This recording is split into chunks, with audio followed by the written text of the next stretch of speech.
Très heureux de nous retrouver pour échanger toujours autour des questions politiques de notre pays. L'actualité reste dominée par l'insécurité, je dois le dire.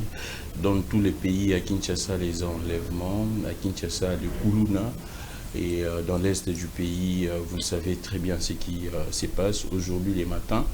Je ne sais pas parler de la population, mais il y a une manifestation à Goma. Nous allons essayer de décrypter ce qui se passe dans notre pays. Tokomi wapi elobata Eliezer Lelo ministre Tokomi wapi tozo kende wapi na mboka o, parce que ce qui se passe dans les pays étonne tout le monde. On se pose la question, est-ce l'élite congolaise aza toujours na bwania wana pour na mboka nae, ou bien élite congolaise atikali kaka na libumu nae na intérêt nae? C'est vrai, nous allons parler également Makambo Petali institutions, notamment la pétition contre Bahati Lukwebo qui, selon son auteur, la pétition est maintenue et la pétition sera déposée de la rentrée parlementaire. Alain Bolodjoa, président de son parti politique, les BAT, également cadre dans la génération Rupture. C'est vrai, j'ai vu une image où ils étaient reçus. Vraiment, j'ai vu un bon nombre de gens, un bon nombre de jeunes, encadré sous la conduite bien sûr d'Alain Bolodjoa, aller rencontrer les présidents du CENSA, Olenanko. Et nous allons savoir quelle était la quintessence, même les mobiles de cette rencontre. Alain Bolodjoa, je pense que la santé ça va, comme toujours. Ça va, Dieu fait grâce, bien que le pays va très mal, ça va. Alors, Alain Bolodjoa, nous entrons dans les vifs du sujet parce que la population a osé là. Aïba Alain Bolodjoa a roloba nini a repesa bango information nini a éclairer l'entière na bango ndenge nini sur ce qui se passe. C'est vrai, nous sommes à Kinshasa, nous avons des frères également à Goma, nous avons des frères à Bukavu. La population est censée même à Kinshasa de savoir ce qui se passe, pas bandeko na bango. C'est vrai, na téléphone on peut benga aussi ba position mususu, mais du moins élite soraye a pesi version oyaza nango ba élément oyaza nango ezo qui s'appelle mitema ya bato. Mais to banana na ka ya insécurité au comme na Kinshasa, kidnapping et commis ezongi susu makasi. Qu'est-ce qui se passe exactement? C'est parce que l'autorité de l'État est absente, ou bien c'est une sorte de complot qui viserait capital et siège à l'institution? Bon, heureux aux agnos, parce que nous ne connaissons pas les vraies raisons. Mais moins nous pouvons analyser les faits et puis tirer certaines conclusions. Parce que la raison profonde, il y a une crise et la famille connue par bateau baza qui intervenir directement. Mais ce que moi je vais tenter de nous démontrer, c'est que le problème d'insécurité aujourd'hui, c'est M. Félix Tshisekedi. Ici à Kinshasa, c'est M. Félix Tshisekedi. On pose la question qu'on a démontré. M. Félix Tshisekedi et ce que vous appelez l'union dite sacrée, il y a qui va coûter une situation. Il y a une sécurité. Insécurité. D'accord. Mais la situation, il y a insécurité dans la qui n'a pas proportion tout ça dans le lot. À proportion et mati to et mati makasi. Alors, na ko matana yango ba variable est belé. Il y a liboso. Le nombre de la population s'est accru depuis que Félix Tshisekedi est arrivé. Nombre de la population et mati. Il y a aussi l'intérieur ba d'accord. Il y a 5% de la population et ça marche chaque année à Kinshasa. Ceux qui veulent dire que tu as 10 millions ou 15 millions, prenons l'exemple à 10 millions. Chaque année, il y a 500 000 personnes qui s'ajoutent. Si on multiplie par 7, ça fait 3 500 000. Mais sur les aléas qui 1 million et 15 millions de la population, Boye Baké, Todo Bak, ça déjà 750 000 par an. Multiplié par 7, ils ont maté. Donc, Toro les 20 000.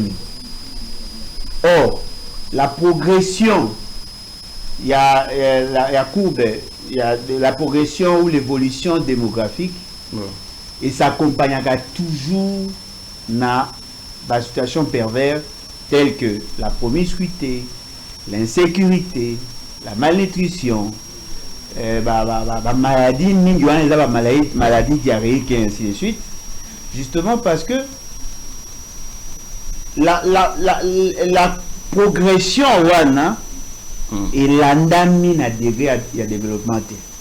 On n'a pas augmenté le nombre et la quantité à maille, on n'a pas augmenté la quantité d'électricité, on n'a pas assez augmenté le nombre de logis, on n'a pas augmenté le nombre d'emplois, on n'a pas augmenté le nombre d'écoles, ce qui veut dire, devant cette réalité, naturellement, la situation à déséquilibre, ce qu'on appelle le maillon de la chaîne de déséquilibre. Et l'insécurité en fait partie. La responsabilité d'un président de la République, sur pied à l'article 91 de la Constitution, est d'aller d'élaborer avec le gouvernement le politique publique. Ouais. Et la question à sécurité, la question à défense, la question à relation, à diplomatie, ce sont des domaines de collaboration. Là où entre le président et le gouvernement. Ce sont des domaines où il y a interviendra directement. Voilà pourquoi vous trouvez très souvent, et même généralement, ceux qui balingi nommer gouvernement, rappelle Rabino, principe, moro, place, et ça, domaine de souveraineté, il faut que Mokonzi yenda Aponaga, premier ministre, ministre de la Défense, Affaires étrangères, intérieur, c'est-à-dire intérieur défense, Affaires étrangères, la justice, la justice, bien que il y a une compréhension à Bango, parce que c'est le domaine lui où il intervient directement. Alors, dans le cas, il y a dispositif, il y a sécurité. Ici, je prends sécurité dans le sens égalien du terme. Par exemple, on comprend sécurité dans la défense. Bien que nous avons au hasard de défendre et les aimes, à ça la criminologie. Oui, nous avons la criminologie, il y a une notion de sécurité. Mais à ça la notion de défense. Et ça domaine morté. Exactement. Et ils n'ont pas les mêmes approches, les mêmes instruments. C'est différent. C'est là qu'à parenthèse. C'est-à-dire que le président de la République agit directement sur les questions de sécurité. Parce que c'est le domaine de collaboration. Il prend certaines décisions juste en face d'un premier ministre. Il n'a pas besoin, et il a débattu dans le Conseil des ministres. Le Conseil des ministres donne des orientations, mais la gestion au quotidien, la question de sécurité, il y a le président et le premier ministre et le ministre de l'Intérieur. Yeah. Alors, M. Félix Sekeli a commis président, a coûté une situation. Le besoin s'accroît, mais le moyen ne suit pas. Un, Botou n'a Félix Sekeli. Il y a un nombre, il y a des policiers à Kinshasa. Donc tout part par là. L'effectif, il y a pas police. L'effectif, le personnel, il y a police. On est bazar outillé pour sécuriser. Exactement. Il faut qu'il y ait un nombre de policiers. C'est ça? Il y a une cartographie, c'est la répartition géographique. Il y a le moyen en termes de moyens légaux, moyens logistiques. Parce que les policiers sont les policiers. On est. Mais les policiers posent à la police, il faut la recruter, il faut la former, il faut la mécaniser. Comment on a tenu à la police, à la recruter, à la former? Mais les Rolangais, on a la peine à la procès. Les policiers sont matriqués. À la police, oh, puis c'est pas major tel. C'est NU. Si vous savez, la police à la nouvelle unité, ça fait 5 ans. Or, si vous talib maintenant par rapport à standard, si vous talib par rapport à la répartition, la police a eu ça dans 15 000 personnes. Personnel à 15 000. 15 000.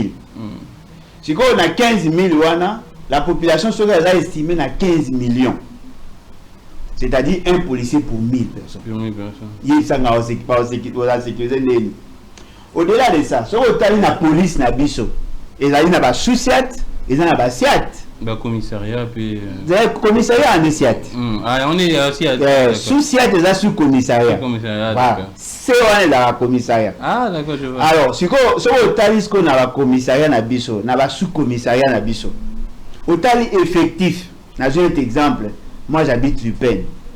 Upen eza ngomba kikusa eza lukunga eza ba quartier belé na kati sikoyo na kati ya population wana to wana siati sikoyo na siati wana oyo toza nango soki bana personnel ebele c'est moins de 20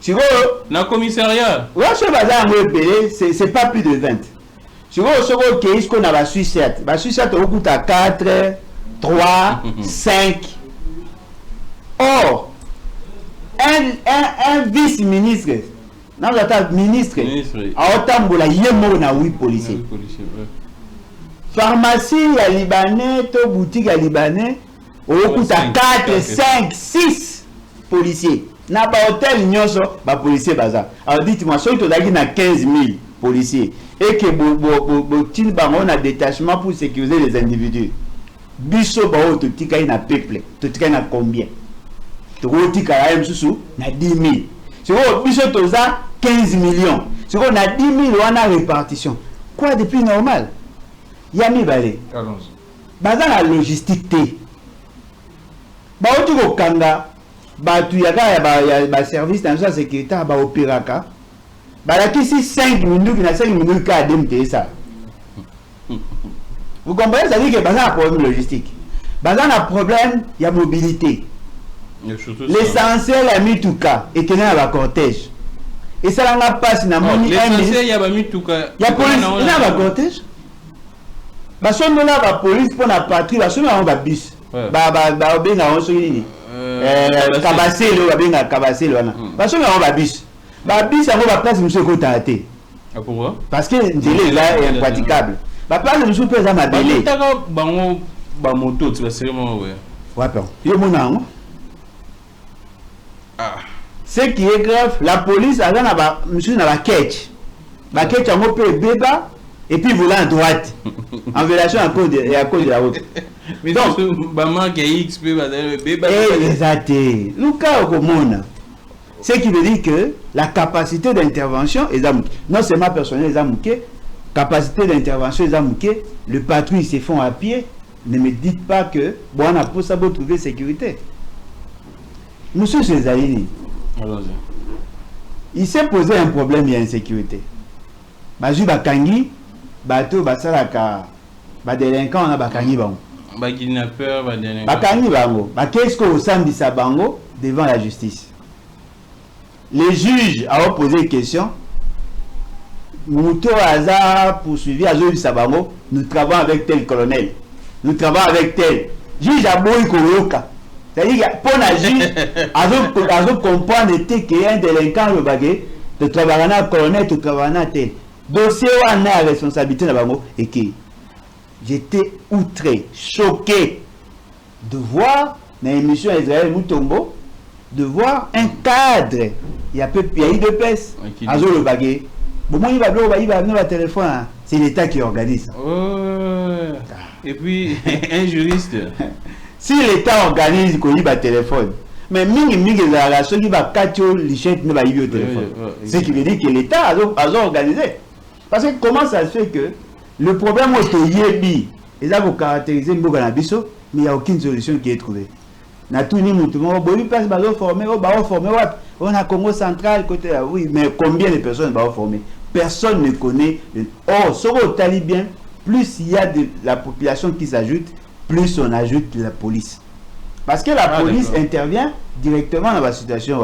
Mais au-delà de tout, ata la police yango, ata ce qu'a Kangi, ata ce qu'a Sali Moussala. Si les juges ne veulent pas bien juger, conséquence, à côté, abimi, à côté. Et le représentant Kolimbisa, policier, il dit clairement que Kangi va payer son beaucoup à parquet. Une semaine après, abimi, si on faut des preuves. Ce que la police a dit que la justice. Il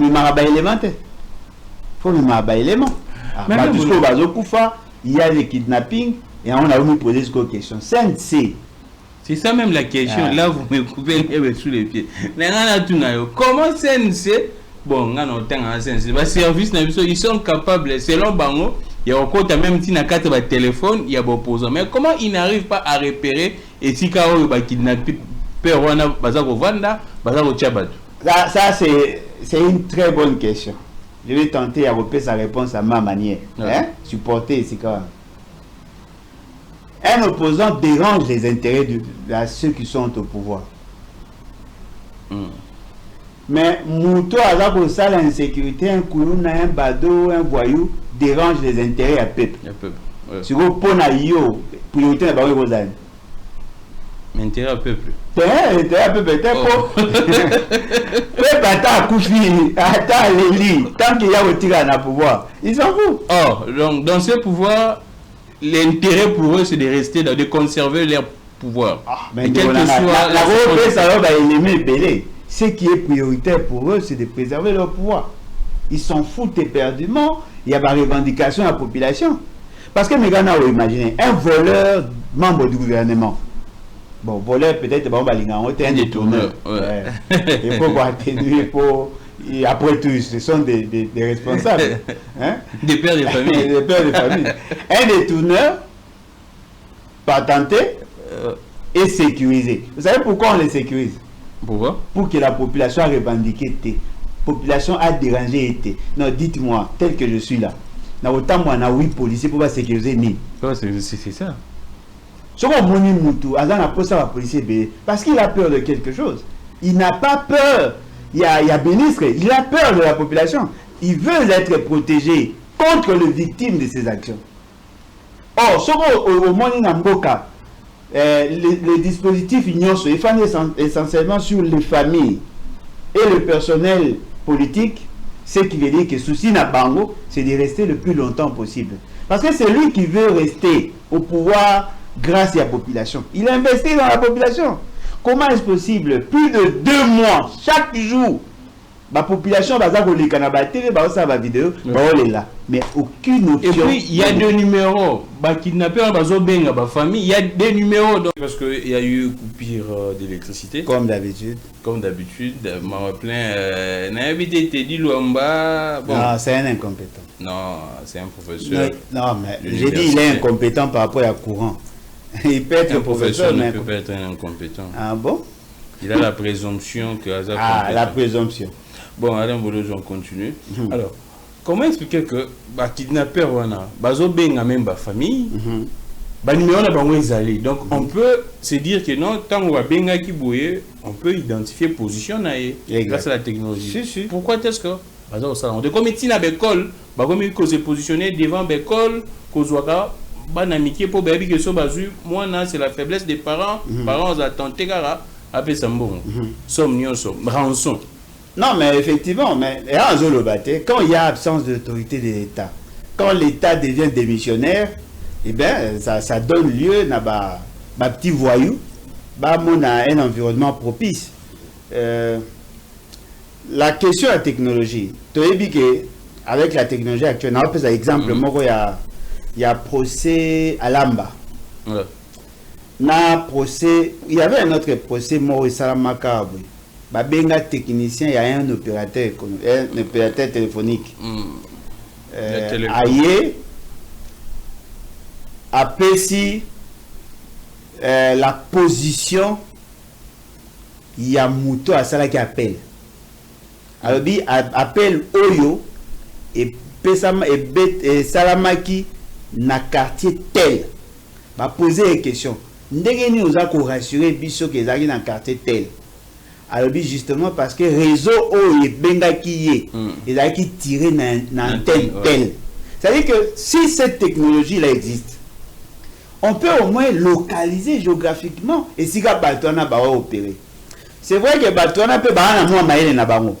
Après que Moutuna a un njili, il y a un zando à saler appel. Après à boire sim, à qu'on rappelle le sous après. Mais l'autre est vrai. Ce qui a Zimbongo, bâti les bons, les bâtis na mobile mani, bâti lié.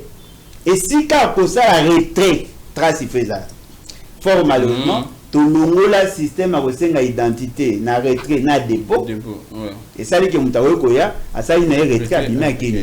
Mais bah montant on a il y a 1000, 2000, 3000 bah senga. Robinson Deni. C'est ça maintenant. Robinson écoutez. Robinson Papa, si on a un shop, on va 1000, 2000, on enregistre. Exactement. Donc, la visite de l'État, on a pas ça, il a retrouvé une solution. Donc, il y a également manque à volonté. Manque à volonté. Et puis, d'ailleurs, la situation d'insécurité, ça profite à certaines personnes. D'abord, ça profite aux jeunes. Ça profite à plusieurs personnes. Aux criminels ou bien. N'a pas te belé. La criminalité. N'a pas un exemple. Les criminels gagnent, non? Pour Zambon. Il y a mis balé. L'État. Nakata l'État. Attendez, Nakata l'État. Plus l'insécurité monte, plus la question devient préoccupante, plus l'État met en place le mécanisme de financement à l'opération. Et plus les gestionnaires, il y a l'opération qui se retrouve. Au moins, il y a des militaires prime. Supposons un exemple. Supposons que chaque jour qui passe, on peut sa militaire $100 à guerre. Il y a moi créer conditions pour que guerre ici la tête. Pourquoi continuer aux autres? Pourquoi continuer et pas ébiger Wana Azakolia? Au-delà de ça. Mais là, ce n'est pas le patriotisme ni le nationalisme. Mais l'esprit mercantiliste, vous pensez que Bolingo Ambongo est à ma patrie ou consort. Quand quelqu'un détourne l'argent destiné à Ebola, à coronavirus, il y a un patriotisme. Agent de détourné est censé avoir une moralité irréprochable. Est censé. Ouais. La grande question, a-t-il été bien recruté, bien formé? C'est ça d'ailleurs. Voilà. Donc, la question, que Makambe qui m'appelle parce que ça profite. Moi, il y a un souci, il y a un logo. Je m'investis. Et puis, ceux qui ont s'investi, il y a un souci, il y a un logo. On s'investit, ça va penza. Et là, c'est surprenant. La situation en a perdu, mais vous ne sentez pas. Les familles pleurent. Non, effectivement. Makambo et comme Magiti dans site universitaire, na Unikin, j'ai vu des professeurs, Moussou Dakoufaki, Moussou Sadaki attaquer, mais l'État n'a aucune mesure et les gars n'ont rien à bouer. Pour l'État, il y a des missionnaires, l'État est préoccupé à protéger Félix Sekedi, l'État s'en fout de la population. Lélo n'a pas vu ça. Mikolo Nyonso, na Lélo, dans tous les appels, il y a BAT. Côté à Mpassa, côté à Mpassa, Bibois, BAT, Plaza, Soukan insécurité. D'après l'information de Pesanga, bateau bazar côté la bango, ce sont des militaires. Des militaires. Bateau bazar menacé, bateau à moto, côté la bango, moto ko insécurisé, bateau ko kangaba jeune sans raison. C'est la garde républicaine qui est citée. La garde républicaine. Chaque jour. Au-delà de ça, bateau bakenda qui n'a pas gajuma. Place bateau bango baza na souka l'insécurité. Baza ko violenter bango ko violer même basi. Alors ça. Non mais moi on m'appelle presque chaque jour. Na relation même ba SMS ba audio. Les gens se plaignent. Donc l'État longoli badeko tia bango siga oyo ada na contrôle la sécurité té. Yo zo ya na sécurité ça y toilette.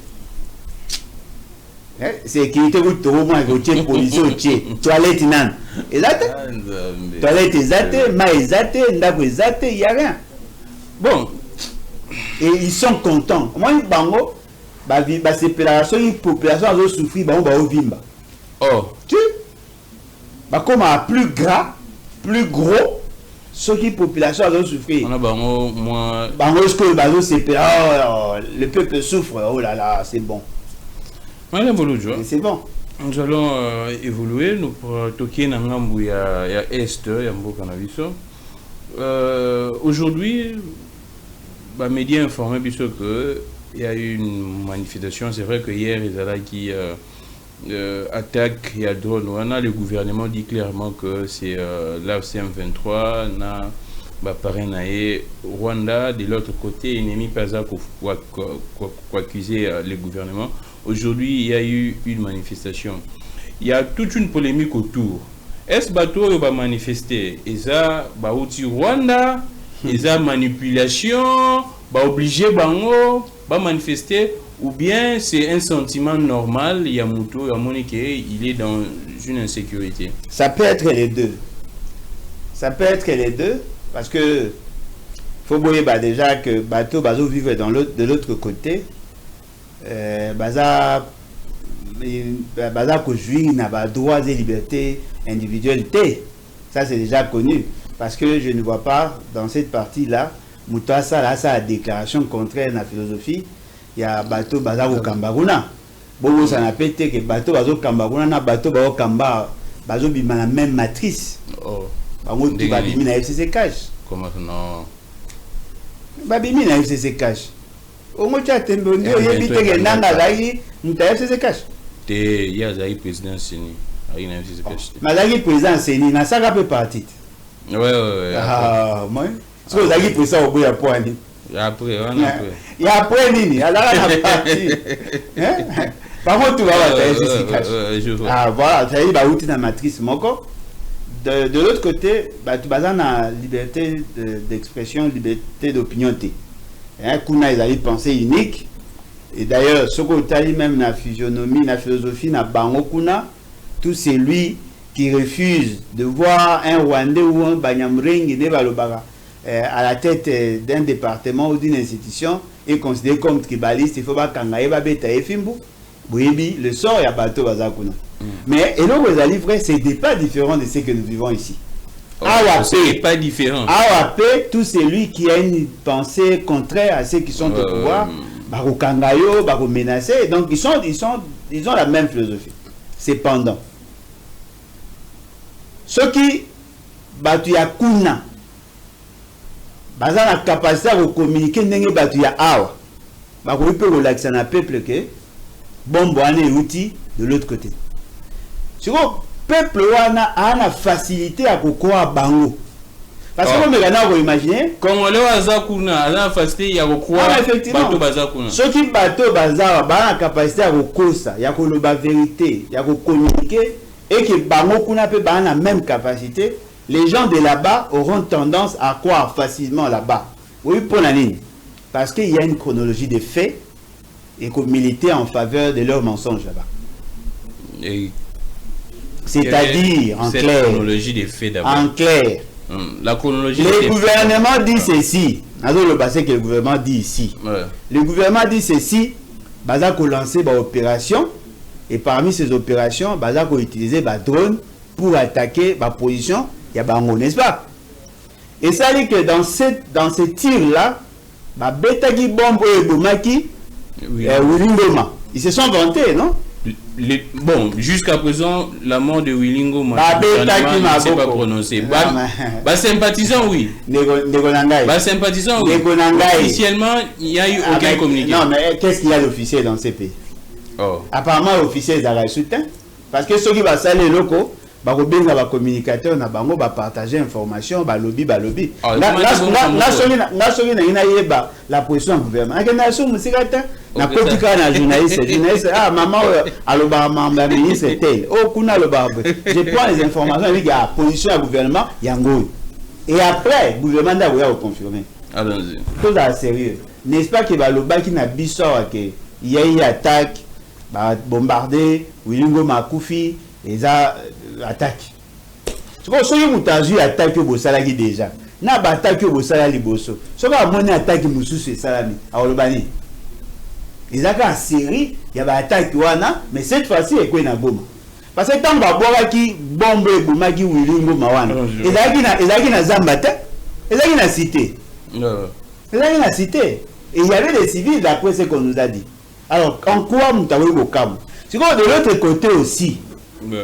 Parce que eux tous, la matrice, de l'autre côté aussi, le corps a baillé que le gouvernement, alors ça a maramna l'ingé, occupé bango moko, pour préparer le bombardement, pour bailler que ceux qui est là, quoi, et vous ça la tolé, et tout le monde a mokonza kokufa, ceux qui a koufi, tellement pour condamner. C'est-à-dire que des deux côtés, effectivement que tous sont des menteurs, c'est difficile aujourd'hui à voir qui dit la vérité. Alors, moi, au lieu que Nalukana Yeba, qui avait jeté l'homme, qui n'avait pas jeté, je vous mets vous tous dans le même lot et je vous rends responsable de ce qu'il y a. Non, vous ne pourriez jamais mettre le gouvernement dans le même lot que les rebelles. Ne me dites pas que Yoga Samote, que Bazao s'est vanté, va boire la bombe, n'a pas de drone. Mais quoi de plus normal pour un gouvernement de défendre l'intégrité de son territoire? Non, mais effectivement, mais s'il y a des dégâts, assumez-vous. Mais le gouvernement ne peut pas revoir la bombe et civil bazali. Ah, bon, est-ce que vous avez un Willingo, mais il y a civil bazali? Bazalaki. C'est vrai que j'apprends que la commission d'enquête est au Salema. Vous pensez que ça serait facile, enquête est-ce enquête est impliquée? C'est vrai, il y a eu mort d'homme, il y a humanitaire, il y a la française là. Et quoi impliqué dans quatre équipes, il pourrait y avoir étrangers, experts, il y a Libanda. Bon, en tout cas, ce qui est vrai, enquête, on a pris ça, il m'a bien. Pour que vous teniez soit ma conclusion à l'enquête, il faut la commission mixte. Une équipe mixte, c'est-à-dire basée par experts indépendants. Basé ba expert ya Kinshasa na ba expert ya bao mususu kuna bao kuna basangani mais bato ba ko simba dossier eza ba expert indépendant. Ah d'accord. Vous il faut que va représenter après ba ko rendre compte. Aujourd'hui avec la technologie ba ko yeba esikanini ti wane e bandaki tel point na tel point et si que bandaki parce que moi ils ont drone de ko uta na musika mais ici quand on balance il y a projectile avec stratégie système aujourd'hui satellitaire et bandaki boye et beti boye ce qui bandaki na point ou beti boye peut-être drone na telle position ba koyeba série ya bombo babwaki ba ko comparer na ba bombo babwaki déjà mikolo nyos ce que dans la même série et dans tout ça ba koyeba. Comme je ne suis pas spécialiste sur ces questions, je me dis, avec la technologie actuelle, origine, il y a bon.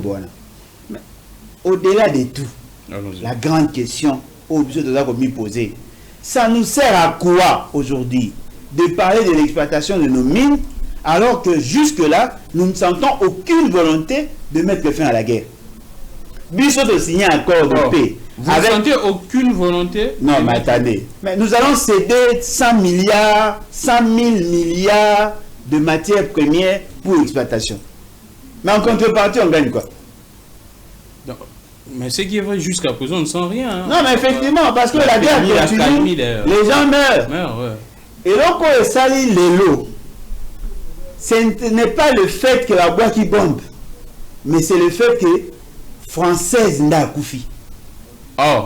Ce que la c'est parce que française n'a pas. Mais bien évidemment. Ce que la Congolais, c'est peu. C'est vrai ça. Elle n'a pas banalisé. La mort, il y a française déjà plus motouya qui. Ah mais bien évidemment, Ndegonangai. Tant qu'on va boire qui bombe à Willingo, va donc faire les bêtes. Tant qu'on va combattre Willingo, va comment monsieur yoyeli?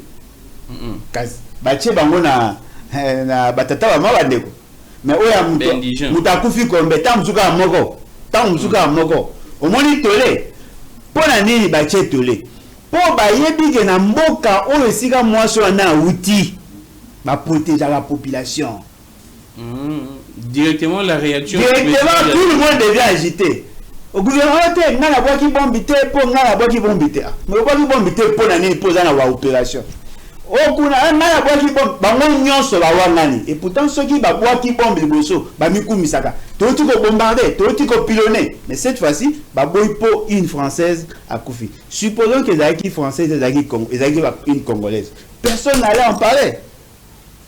Et puis deuxièmement, juste parce qu'elle a fonctionné il y a Nations Unies.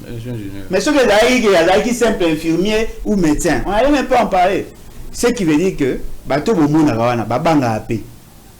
Oh, bateau de Monara. Babanga apé. Une seule française est pas et dans la Kinshasa ils ont la na moni même batterie Moussene pour va se déployer dans la télévision, ils veulent se justifier. Dans moins de 24 heures, mais ce va venir 100 000 Congolais, ils trouvent ça normal. 10 000, oh, c'est normal. Mais Moutou Moro, Babangi, Ponani, parce que la vie à Moutou, on a beaucoup sacré.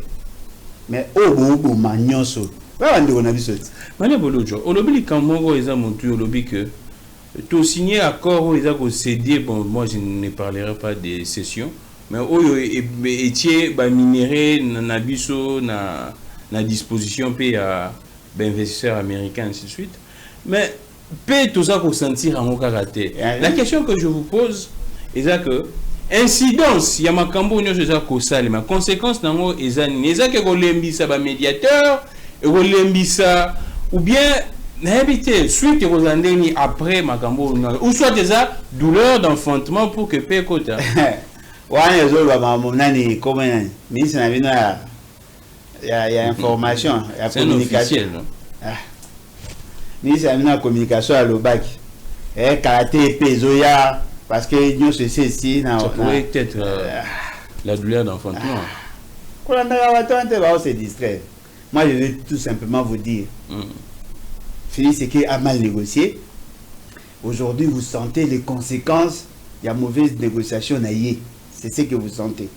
Oh, donc on est surtout et la conséquence le but il y a conséquence et puis il y a grave des oya. Oh non rien boloja ne prédisez pas les mal pour les pays. Ah bon, donc si on fait une projection à crise, c'est-à-dire qu'on prédit, c'est-à-dire aux autres mobiles ça le quoi on a souhaité et ça va le voir mutu à côté en contact na virus na zo le bana qui à cause d'un bleu la symptômes aux il faut pas dire ça mais le microbe est là.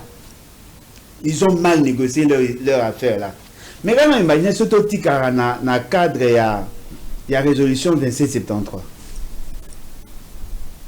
où on avait exigé au Rwanda de quitter sans condition. On allait avoir moins de problèmes. Aujourd'hui, le Rwanda peut prétexter, vous dit, en disant non, la Rwanda nous tait pour FDL alors que la résolution était claire. La résolution, monsieur, sortez. Et c'est habité dans le cadre bilatéral et vous allez mieux. Botika moto entre amis. Yo bakani mutu po otu ko violer moi si na yo na police obité to traiter moi l'amiable. Ce que yo sanga. Ce qui c'est l'autre partie à boy. Ozo nga sur la police. Ça c'est exact erreur grave. Comment faire ce qui a la caractérisé na erreur. Justement parce qu'il n'a pas été bien modelé. Tout le barrel wana bozo silica, bozo le ata ceux qui vous lobby. Ce sont des évidences. Pourquoi sommes-nous sortis dans le cadre multilatéral pour aller dans la bilatéralité? Ça c'est une erreur grave. Malin Bouloudjoa, tofungola moi brèche moké. Est-ce que makambo za kosalema entre États-Unis, Iran, Israël, Européens ça retardé na makambo na biso? Il y a paix parce que les médiateurs sont impliqués dans les Qatar ont frappé. Est-ce que ça a retardé la négociation dans le la question, il y a encore la Félix Sekei a signé c'est ce que je pourrais qualifier de torsion là. Il n'y a pas un chronogramme fixe. Il n'y a pas un chronogramme, il n'y a pas un plan d'action fixe. Il n'y a pas un chronogramme fixe sur le Bakeno. Voici ce qui a été retenu et ainsi de suite. Parce que l'accord à Liboso, c'est l'accord de paix. L'accord dit de paix. Il y avait un CONOPS. Ça n'a jamais été respecté. Jusqu'à présent. Non, mais jusqu'à présent, il vous appelle sur respecter. Parce que le CONOPS sur la Salaki, il a renvoyé un accord à Doha. Sur le 8 protocole, par contre, il y en a combien? Et 5. Et 5 pour les. Et là, il y a 8, ça y 2. Il semblerait que Moko va jouer par consensus parce qu'apparemment toutes les parties étaient d'accord. Et 5. C'est quoi, on a 5 qui ont d'après. Ceux qui ont 6 mois la mort. D'après vous, ça peut être comme à quand? Parce que pour l'année, il y a une coïncidence. Personne d'entre les partis n'est pressé de recouvrer ou d'abandonner les arbres. Qui gagnerait s'il y a réconciliation aujourd'hui? Personne. Ni le gouvernement. Ni votre fameux gouvernement, ni les autres là. Personne ne va gagner. Mais si le FCM 23 va déposer l'arme, la paix est à recouvrir. Il faut organiser l'élection. En 2028. Bah, on y a été. Oh, donc. Kuna paix. Ba pesi ba on va poster baza déjà ba gouverneur baza na ba poster baza ko lia baza ko exploiter baza ko violer baza ko boma ils sont libres là ba ça o ba malingi mais ceux qui ba zongi awa ba zongi na sa mibeko ba linga beta muto na posa mboge sanga ezala peuple ba mo ba na posa mboge na komona eza ba sembla kala Negonanga, que ceux qui guerre Syrie, il n'y a plus de prétexte pour ne pas organiser les élections. Mais on a perdu du temps, non? Largement. Qu'est-ce qu'ils ont à foutre?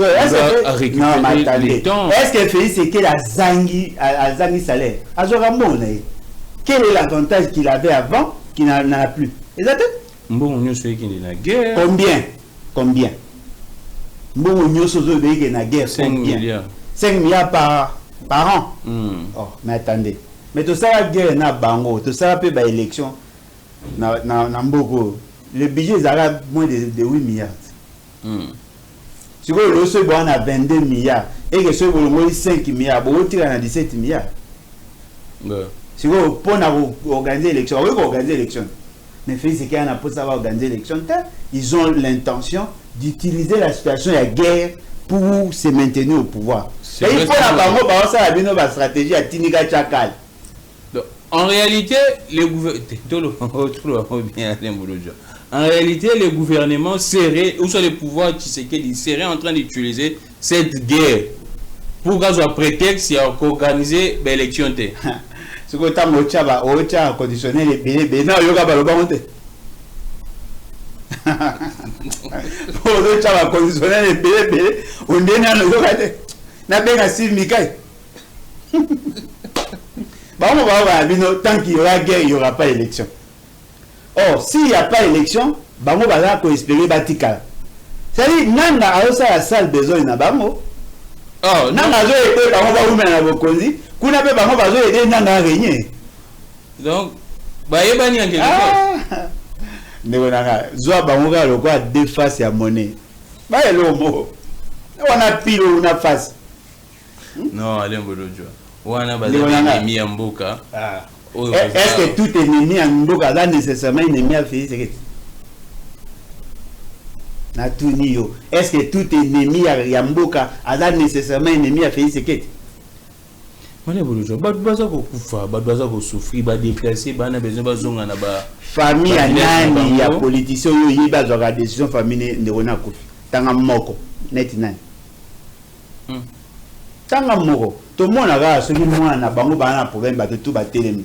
Ceux qui ne ko moko na bango akufi ba kena matanga ba sangani. Yebisanga ta mukolo moko ba tia ta drapeau en berne pour bana baninga ba kufi na est. La kisanga ta mukolo moko ba tia ta drapeau en berne pour 10 personnes ou 100 personnes ba kufi na est. Ata mukolo moko et ça ba ça déjà. Ba ça ta. Madame Bolojo, nous allons évoluer la télé sur les temps. Hier, j'ai suivi Willy Michiki qui dit clairement que ba komi Pimbeni déjà il y a Goma, en tout cas dans peu de temps, bah Mousikate. Comment vous expliquez ça? C'est un député national, mais moi je l'ai vu présenter comme président PCA Yaba Wazalendo. Président conseil Yaba Wazalendo.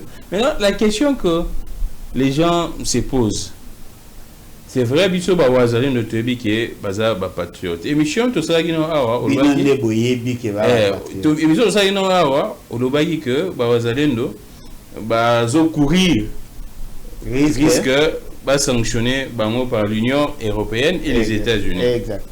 Alors, avec les déclarations, il y a Willy Michiki oyo alobi wana ezako exposer gouvernement ou bien azolo makambo solo ou bien ezala ba sentiment na ye akobi kuna ndeni asa déclaration ya kozala PCA ya wazalendo ya bien longtemps na ina sa mino lomo na sala ka émission na Willy Michiki na bosolo na politique kala alobi il était en contact avec 80% de groupes armés avant yemo lo ba yo na émission na la vidéo en contact avec 80%, il y avait des groupes armés. À cette époque, AFC M23 a raté.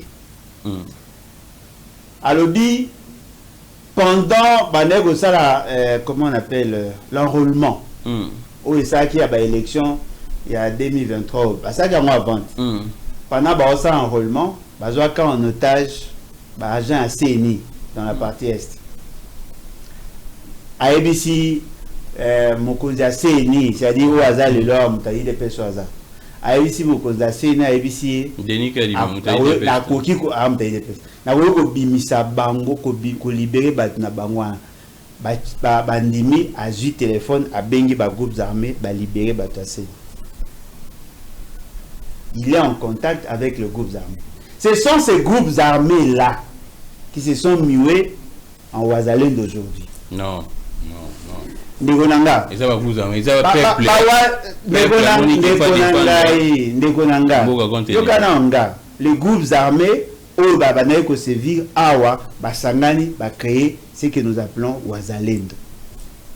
Ça c'est connu de tout le monde. Et ça il faut nous discuter dans notre parce que yoka dans le bitumela qui na nord Kivu. Bango batumsu ba utaki sud Kivu ba OK na moto. Tona ba vidéo te. Ba OK toki ko sala appui biso to encourager bango. Boke ndeko bunda ba komi kuna général à l'époque ici bango bazonga bango ba ko intervenir te. Bazongisa bango après ba kozonga. Il y a des bateaux ba généraux autoproclamés. Ba ça ba déclaration na bateau bolanda bango. Ce sont les groupes armés bango on a ça ba déclaration. Yango ande ba ça ba déclaration. O ba général to ya kotumba. O ya boy basé belé ba ça ba déclaration. Mais yango ne ba na liste ba groupes armés. Au fait c'est que ndako écouta na ba on a conclave et ça ma na Nairobi. Bango ande ba obunda leo. Alors, on doit prendre au sérieux Malouba, il y a Willy Michiki ou bien on doit pas... Non, prenez ça au sérieux.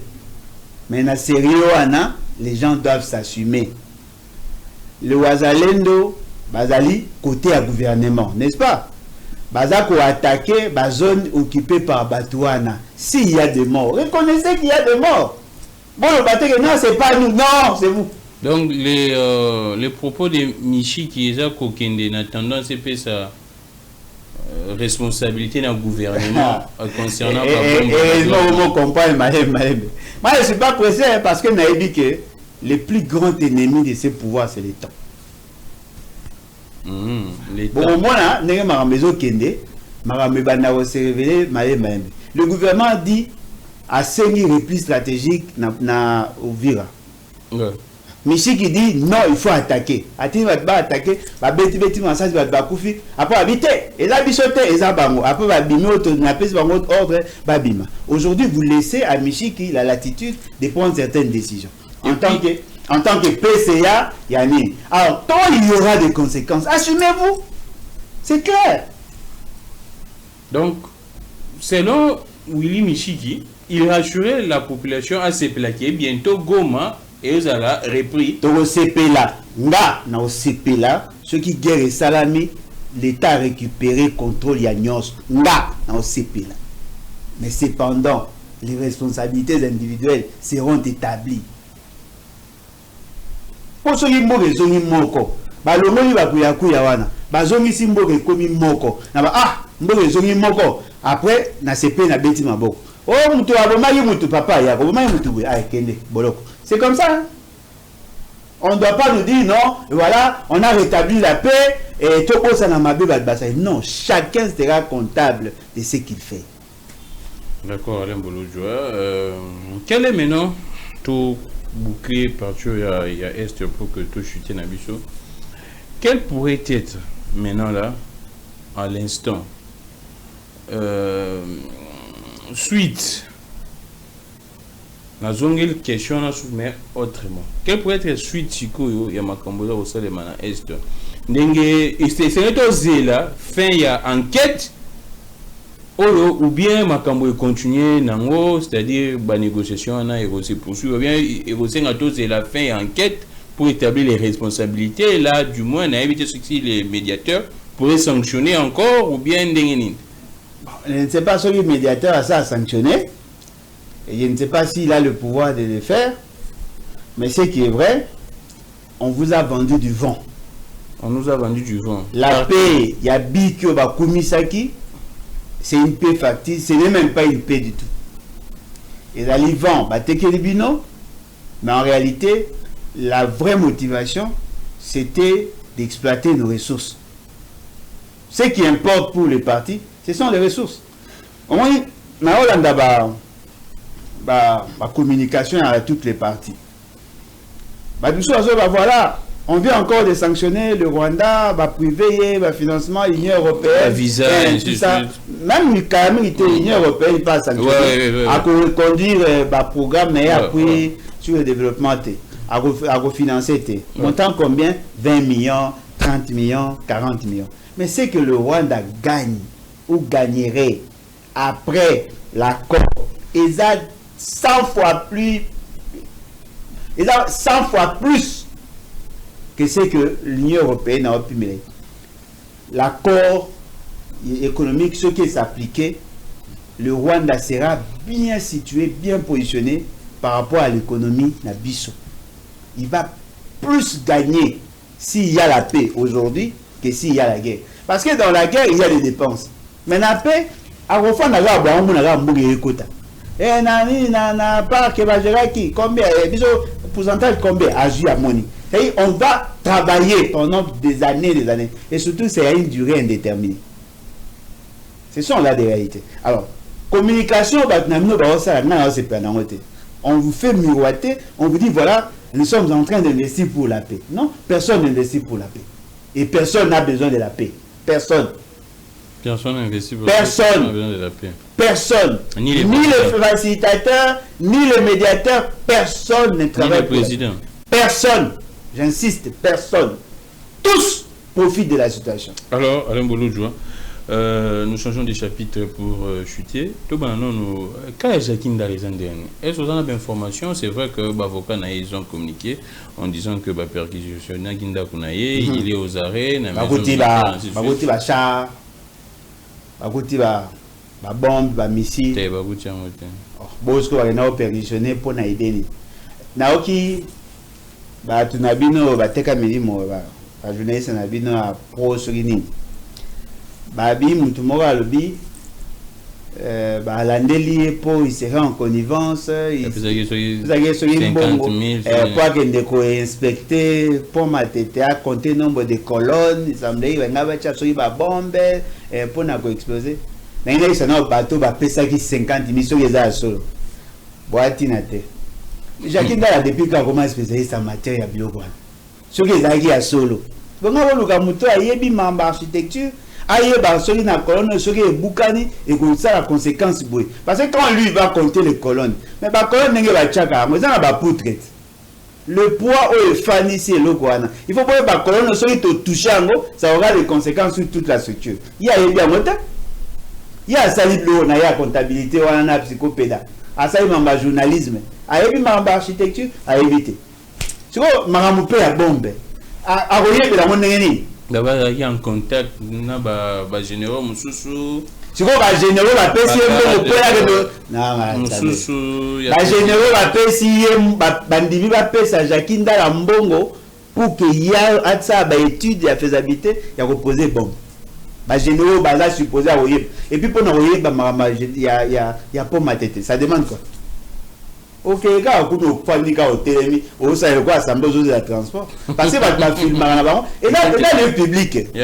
Alors pourquoi on peut ça à Yembo et Bélé? Il y a mis les bateaux à Kanye. Ceux qui vous ont qui pénal à la preuve. Vous m'avez dit que nous perquisitionner dans la honnête. Ah d'accord. Donc les faits de perquisitionner dans la honnête, il a dit que. Il a dit que on a un élément. Si vous avez un téléphone, vous avez un téléphone, vous exploitez tout un procès. Vous savez, voilà, Jacqueline Dala. Qu'est-ce qui se passe à Nebolojo? 3 arrestations à Jacqueline Dala, dans le mandat, acharnement ou bien Yéda Zamabé. Bon, en tout cas, c'est que. Pourquoi seulement lui? Pourquoi seulement lui? Il va combiner dans le temps où il bétaillé. Combien de gens sont en prison? Combien de gens ont besoin de cachot? Combien de gens ont fait? Il y a Jackie. Pourquoi bani? Aouti be gobimara sikoyo. Akasi. Pourquoi bani? Et là, quand ils allaient, ils allaient que. Azabe malade. Na santé. Bah, et puis Gaza malade. Pas 5 ans, on va aider. Et là, ils allaient que. Les lots bakangi Jacqueline Dala. Moi, je vais faire des silences. Bon, il parle ici. Bakangi mbaïbe. Oui, il peut aussi être innocent. Je ne dis pas qu'il est innocent. Il peut aussi être innocent. Mais tellement que Bino n'a l'esprit d'aller au Wika, qu'est-ce qui prouve? C'est-à-dire qu'ils veulent créer en vous ces doutes-là. Alors, boye bango, moi ne bakangi we. Tant on soupe ya suka au kangamane yango. C'est-à-dire? C'est-à-dire ya boye po kufa. Non. Non. Ako na lobi te gazo kufa. Ako kipe ko kufa. Mais c'est des trop. Mais c'est des trop, bino bo occuper la nombre de fois, bo occuper s'il a tort ou raison. Parce que c'est qu'on lui avait reproché hier. Et ça verra qu'il paye à l'Ukuta. Non. Ouais. Rien ne vous dit que cette fois-ci, et ça solo, ah bien, il peut pas gagner mingi. Manque de solidarité, il y a un des ça passe dans le tête. En fait, les gens disent que Jackie aurait déjà changé des camps, tant Abima qui a comment déjà il y a Bango, comment expliquer que et l'opposition peut comme la Bango, moi Casse. L'opposition, Jackie Ndalassora qui membre ensemble. Peut-être ensemble, ensemble on peut la on a un problème. Jackie Ndalassora est même ensemble, on a soutenu par ensemble. Aujourd'hui, Jackie Ndala a quelle position dans la scène politique? Nous avons une famille politique indépendant. Dans la structure, nous avons ça et cette structure-là, ils appellent la force à rebondir la été. Le problème, c'est que question le problème, c'est que si nous avons des référentiels, si nous avons un système de valeurs que nous défendons, à la famille politique na yo, à la famille politique na yo te. Ceux qui a la vie victime et injustice, levez-vous. Moi, côté la Kabouni, tant bakendara côté la commando, bakotaka nanda kone ba menasaka bana. Azala mutayi de pes. Tant bakamaka nani comment il s'appelle? Jules Mouniéré. Na côté la gars, azala mutayi de pes. C'est-à-dire que Bino vous soutenez Moutou par rapport à la position. Ah, il n'est pas avec vous. S'il n'est pas avec vous, il est avec qui? Parce que les valeurs que nous défendons, elles ont valeur universelle. Elles ont valeur autoyokana, l'injustice, il faut combattre. Mais comme il a il va gagner. Personne n'en parle. Personne n'en parle. C'est bizarre. Ça n'en a pas surtout pour la famille. Moi, si Bana, j'aurais appris que Bilo Rebélé, il y a moins si naïe. Service. Liste. Procès verbal et à saisir, il y a Bilo. Pérection et Samine, absence d'avocat apparemment. Non, mais quand même, ça, qui liste à Bilo Bazwagi. Bon, biso to moni avocat tangi. Avocat tangi pour famille et bise de la Kenango. Exactement. Mais alors tout na procès verbal et à saisir, il y a bien ça. Non, éviter. Kasi là, moi, pour ce procès verbal exact, l'État va y aller qui bacagnon. Hein? Zama sungara bato bakende pour niveau bazo memela mboko yo. C'est pas possible. Bon, Alain Boulodjoa, on tous ceux qui sont dans l'institution, est-ce les sorts des bâtiments du Kwebo est scellé parce que on voit. Il a quel sort?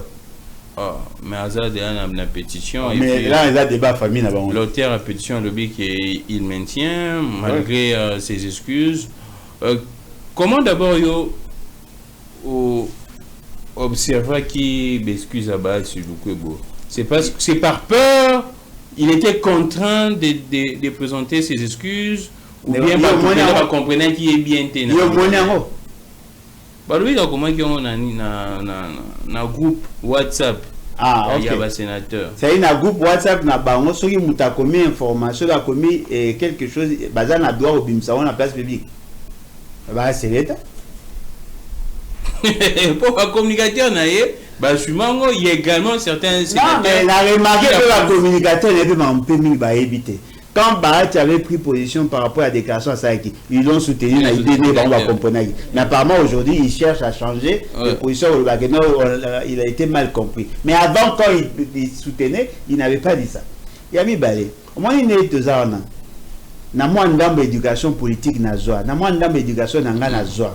Ceux qui n'ont pas auto sali ba message, Tomi Komeli. Entre deux. Après, on a quand on a vu publication dans les réseaux sociaux. Pour na yo, au monde en est. Comment bah tu as vu au sein abino na TV, ma 5 minutes pardon na groupe WhatsApp. Ouais, j'ai qu'on a groupe WhatsApp. Pour appeler ça ba communicateur, na ba journaliste. Après ça ba les journalistes. Ezaki nani? Ne critiquez pas les confrères ici. Ah na critiquer ba bino tango critiquer la politique bo nga na côté là bon. Ezaki nani? C'est ça la grande question. To tout ça appelle tout beaucoup m'appelle homme d'état ça semblant. Donc il n'y a aucune élégance dans ça. Depuis na kola na kipa mamba politique mbala liboso na mona un secrétaire général au président ai ya parti a celui na mutuna nkuku ake koloba na meeting kaka na pouvoir c'est pas sérieux. Bahati vous attaquez à la télé bino bobi qui a komaki na groupe WhatsApp. Ce qu'on a groupe WhatsApp ça capture d'écran pour que Batunyo se va mona be bolu bagak. Oh, Bahati a demandé pardon. Et puis, pardon, on a demandé pardon dans le contexte. Pour nous, ça a dit pardon. Pardon. Cela ne veut pas dire que je retire ce que j'avais dit. Parce que ce qui est important, ce n'est pas le pardon qu'il pourrait demander. Ce qui est important, est-ce qu'à Wangani, à Boyi, Magambo, il garde la même philosophie, certainement.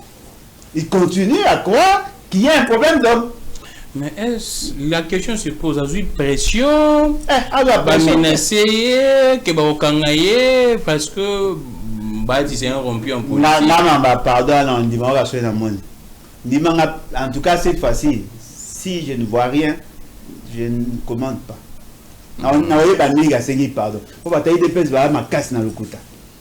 Mais la question que les gens disent qu'il pourrait subir le même sort que Vital. Vital a présenté ses excuses, mais ça pourrait être le cas. Est-ce le fait de faire tomber également ces deux poids lourds, il y a Sud qui vous soit, il y a espace Est, il y a partie Est, ça pourrait avoir... ça pourrait avoir... Les gens ne veulent pas comprendre ce qu'on vit ici. Nasalaka... émission de Steve Kambanga. Et là qui par rapport à la famille dossier à Carré Mini Ananga. Sur la pensée, la démarche à Banderona, le précaré a fait ce qu'il dit. Leur souci c'est d'écarter Batunyo surtout dans l'ambition d'être candidat demain, candidat président. Et bah cible la zone. Parmi bateau Natanga pe Bahati. Tout celui qui développe l'ambition, il y a un candidat lobby. Pour Nabango, c'est un ennemi, c'est un homme à abattre. Natanga Bahati, Natanga Kamere, Natanga Nani, comment ça s'appelle, Jean-Pierre Bemba, Natanga Guiluando, tribalisme. En tout cas, ce que je sais, de l'homme aux arbres. Tout celui qui a l'ambition d'être candidat dans l'union sacrée est considéré comme ennemi. Madame Bolojoa, selon certaines indiscrétions, Bahati serait en contact avec Bato Bazana Goma parce qu'il a ses intérêts. C'est normal d'aller en contact avec Bato. Et que les services auraient tous les éléments. C'est normal d'aller tous les éléments. Bahati a voulu faire chanter les présidents, ainsi de suite, pour pas se victimiser. À faire chanter en quoi faisant? À Saini. Pour voilà. À ce pays, il a question à nous poser. Cela veut dire quoi? Batunyo Sobo, Mona Bango, ça va déclaration soutenant les changements à condition. Parce que les autres banques qui vont perdre l'avantage au PC, on a pouvoir. Batunyo Sobo, ceux qui te soutenir, il y a changement à condition, tu vas perdre les beefsteaks. C'est comme ça qu'ils soutiennent. Parce que Mouto Aza libre, Mouto Aza, il n'agit pas par procuration. Il est en droit de prendre position. Mais celui qui est déjà esclave, aliéné volontaire, il n'a pas la capacité de réfléchir. Ah, Neko, il faut soutenir ça à la déclaration, soutenir l'idée à changement, nous qui te repère de l'avantage de tout ça. Il commence maintenant à faire ces déclarations-là. Pas parce qu'ils sont convaincus. Il y a bien fondé la démarche, mais parce qu'ils ont peur. Alors dites-moi, comment des esclaves peuvent-ils changer la constitution? Parce qu'ils agissent en esclaves. Comment des esclaves, des gens qui sont moins libres, peuvent-ils changer la constitution? Tout, automate. Ils ne font que ressasser le même discours.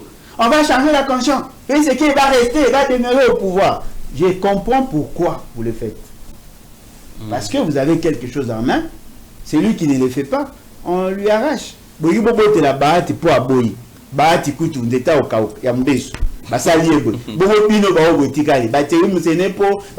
ces gens-là, on va soutenir l'idée et un changement à condition parce que celui qui ne le fait pas va perdre les avantages liés à la fonction. Voilà pourquoi ils le font. Alors, Alain Molodjo, c'est quand même ridicule. On va finir. La télé, c'est les temps. Tout ce qui s'est dans Magambo Nabino, c'est vrai, les partis débattent, mais du moins, la rencontre entre tout le monde qui conduire une délégation, il y a Bilengue et Belé, les carans télé, une opinion, une opinion jury actuellement, pas Olengankoy. La motivation, c'était quoi d'abord? Déjà, il faut créer génération rupture. Ma génération rupture de Yengai, Ados Ndombasi, Jonathan Gwele, Owen Bosenge, Vuvu, Tozana Nelson Joseph Lokondo, en tout cas, il y a 15 structures. 15 structures où ils ont 4. Dans 4, il y a la plateforme. Oui. Il y a 15 organisations. Il faut s'ajouter après l'activité. Alors, dans 15 jours, divergence c'est ça par rapport à l'approche en termes de dialogue, en termes de tout ça. Mais ce qui est vrai, la majorité a décidé, il y a qu'au alerter d'abord les CNSA, parce que CNSA par rapport à ces missions, il y a un gros à planer la divergence politique pour éviter à ce qu'il y ait des tensions, de tout ça. Donc, il y a CNSA pour leur demander de tenir compte, il y a principe et inclusivité. Et aussi de conseiller à M. Félix Tshisekedi d'abandonner son idée de changer la constitution. Ah d'accord. C'était également dans ce sens. Ici, Bango, il n'y a pas petit conseil à sa manière, à lobby. Et puis, il y aura d'autres rencontres pour la mémo autogénant la CNDH. Ah, d'accord. Par rapport à droit de l'homme, à violation à droit de l'homme, à arrestation arbitraire, à menace, on doit coquiner pour nous. Et après, on a l'intention à recouter la confession religieuse. En tout cas, toutes les confessions religieuses. En tout cas, toutes. Comme nous sommes dans le cadre de cette organisation, c'est pas moi qui tous, sans exception, toluka tokuta na ba responsable wana tokosala ronde soyena bango topesi bango mpe ide na biso parce que na quatre organisations place tozala ya nini ce n'est pas les battes qui décident. Ah d'accord. Les battes ont la position na yo et puis no boye bien mais ce qu'on a cadre wana on va échanger avec eux topesa bango c'est que nous Madame Molodjo qui na bossa na po eyelinga po na mona ki opé na point de presse seulement pour dénoncer l'arrestation. Il y a une parole camisée na Nathanaël Onokomba. Lobby information comme les biso que camisé a condamné à juste 2 ans. Comment vous réagissez très rapidement? C'est sans surprise ou bien? Non, sans surprise. Déjà 2 ans au PC, déjà 2 ans au bateau bakangaki va sengai. Oh, bateau bakangaki déjà va sengai 2 ans. Et tout ce qu'on a vu là comme procès, c'était prévisible qu'il allait être condamné. En tout cas, moi non, il peut interjeter appel, il y a beaucoup contester. Il y a beaucoup douter dans le jugement là bango peut-être que en tout cas c'est qui est vrai et là on a vu c'est Azara courageux à continuer dans le combat donc à ça l'appel aux sans objet on va bloquer monsieur Bonga aux a un problème na tout ça mais si aux a un problème na comment un problème on a la Bible te béni ba kata bango ba mitu po ala ola za la problème na mutu ala liboza la problème na mpaa mpanzi ya on est posé mingi ba problème. Moi je l'encourage à la fort 2 ans bon ils a pas si mais ils a combat bon ensuite il y a Nathanaël Onokomba to ebaté on appelle à ce qu'on a eba dia bokanga epé déjà a oumeri na cacho a zappé na prison ba fixer des affaires. Je ne sais même pas. Quel élément? Il y a également.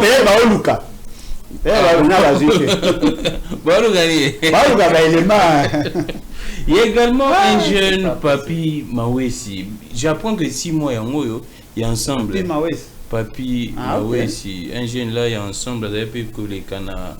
À ça, il y a un moment succès dans TikTok. À Outia, je crois bien Lubumbashi, à Awa.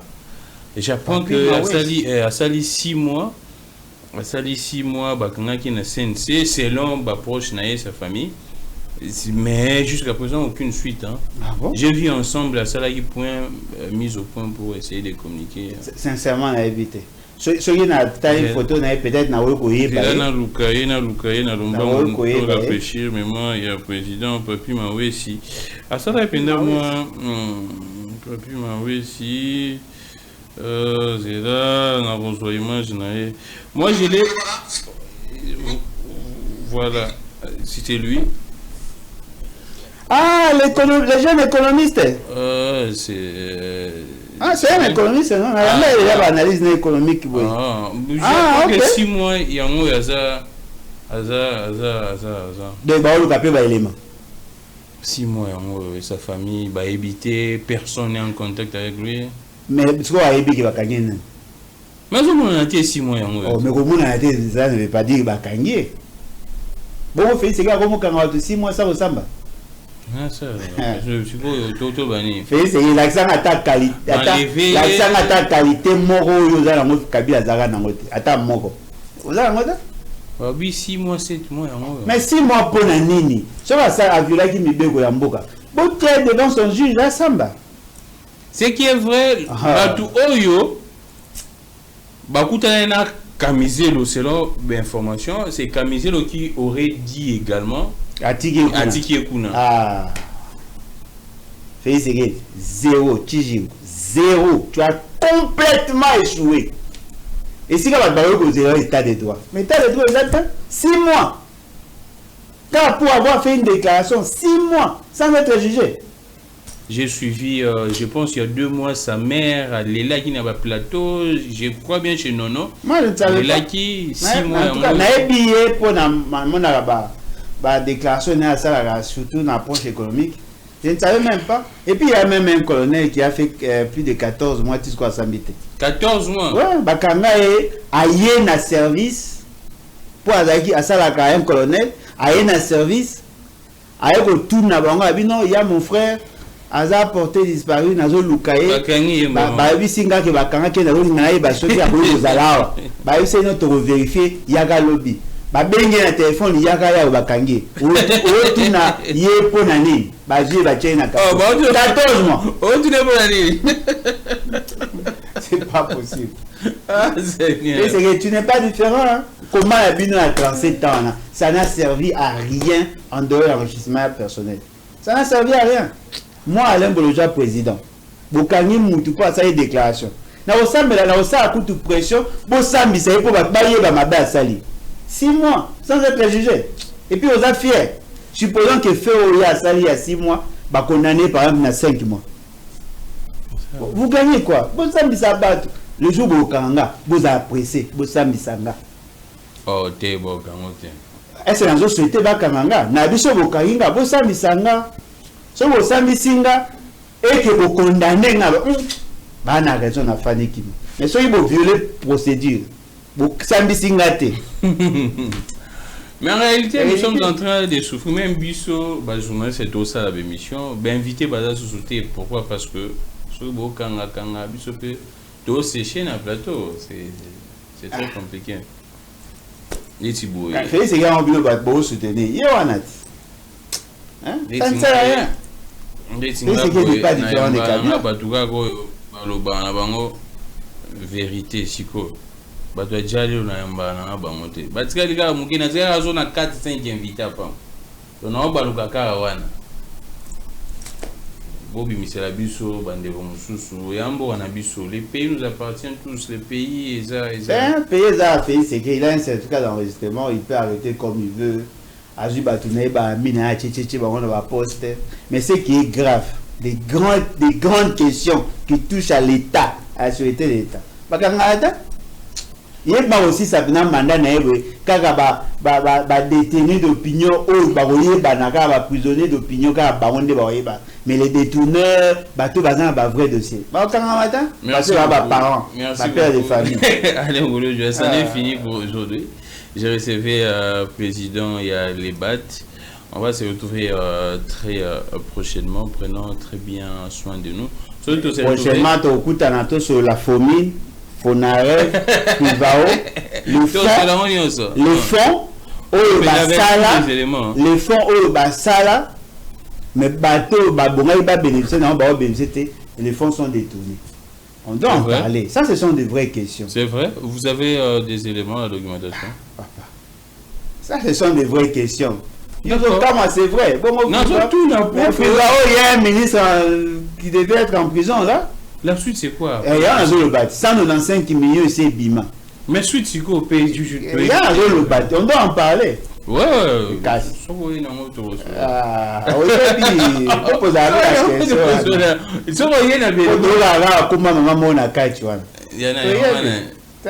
Oh, mais mais émission de mois de mars, tanga kombo ya. Ah, et tombé pega bien. Ya maman.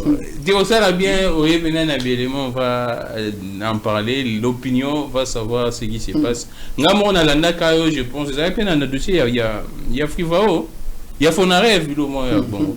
Landa on a média mo bon. Sogo yena Bélément ça là peuple bien découvrir la révélation bah donner mon souci on met ça en mboka famille bine baza en liberté comme ça. Merci beaucoup quand ma camisole le poids avec mutumo à balata mais mutu a détourné mon à l'état boutique. Vraiment. Alors Alain Mbolo Joa bateau à bas réseaux sociaux les ministres de la justice au nazolo baté ministre de la justice déjà PC dossier déjà pas procureur ah bien bateau à bas réseaux sociaux au besoin na bilobé là au besoin ça la désinformation manipulation besoin de respecter code numérique te ba o kanga bino ya kanga watai de bes kanga ga kanga le papa o kanga watai de bes awo na lo bagite ba yo ajo na diaspora ba ozo kuna so les arabes ibonga wana o kanga na ba gidi so ba gidi ba kanga bato ba IDP so ba lekana te ba finga. Alors merci beaucoup Alain Mbolo Joa, c'était un plaisir. Je suis Camille Clégan, que le Dieu de toutes les inspirations continue de nous inspirer et de vous inspirer également autant. Nous sommes dans la biso parce que moi mon lili flou toujours battu mais nous sommes au revoir.